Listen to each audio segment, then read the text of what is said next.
Eu gostaria que o senhor falasse um pouco da sua atividade, como é que o senhor começou, o que está fazendo atualmente. Eu fiz o meu primeiro curso lá em 77, depois em 80 eu entrei para a Universidade do Rio Grande do Sul, para o curso de bacharelado em ator, e em 84 eu era bancário nessa época, trabalhei 8 anos no Banco do Brasil.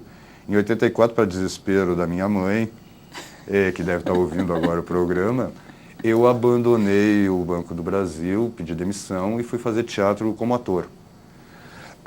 E de lá para cá eu só fui ter uma certa base financeira mínima agora, há 4 anos, quando eu entrei para a Unicamp como professor.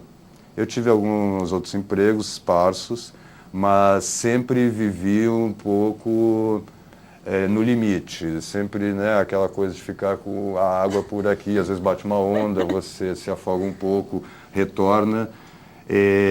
Mas esse interesse pelo teatro e pela comunicação poética sempre foi o foco do meu trabalho.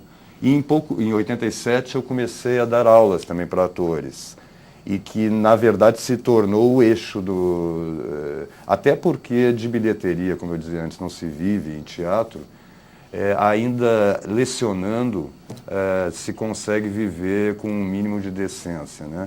Então, felizmente, há 4 anos eu estou dando aula na universidade, no curso de artes cênicas da Unicamp, e trabalhando particularmente com interpretação e improvisação, que são as minhas áreas. O meu interesse básico e o meu limite de conhecimento também é o trabalho do ator.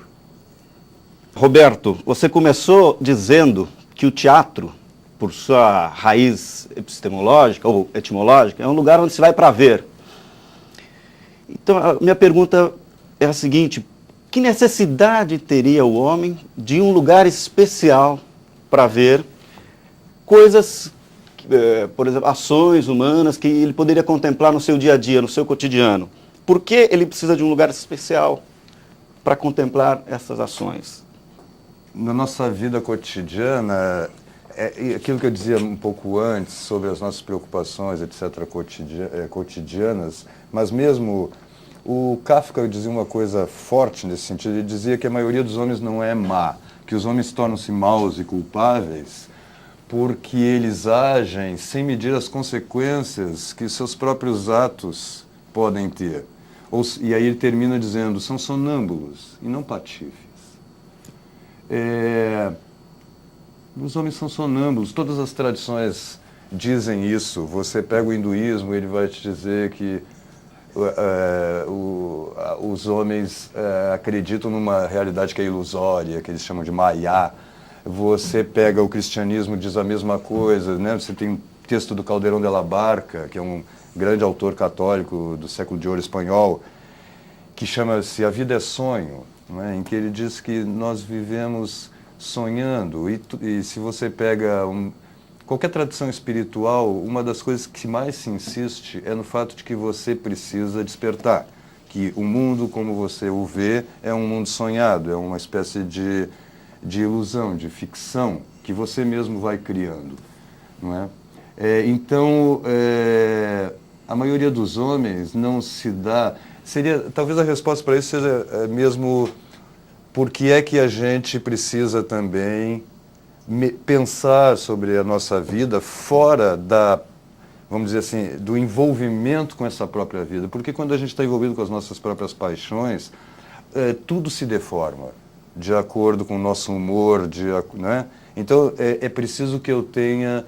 Eu penso sempre o teatro como um lugar quase de meditação, o lugar onde te são colocados temas, você está numa posição destacada, de maneira que você não está envolvido com aquela problemática lá, a nora quer ir embora, mas você não é o marido dela, quer dizer, você não está preocupado se ela vai ou não embora.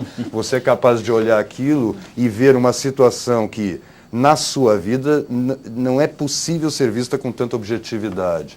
E quando eu digo objetividade, eu não falo de uma objetividade positivista, pelo contrário, eu falo de uma objetividade concreta, material, né? Real.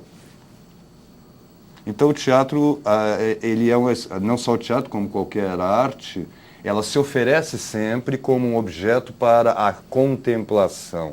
Agora, ver, no sentido lá do da teoria dos gregos não é encher os olhos.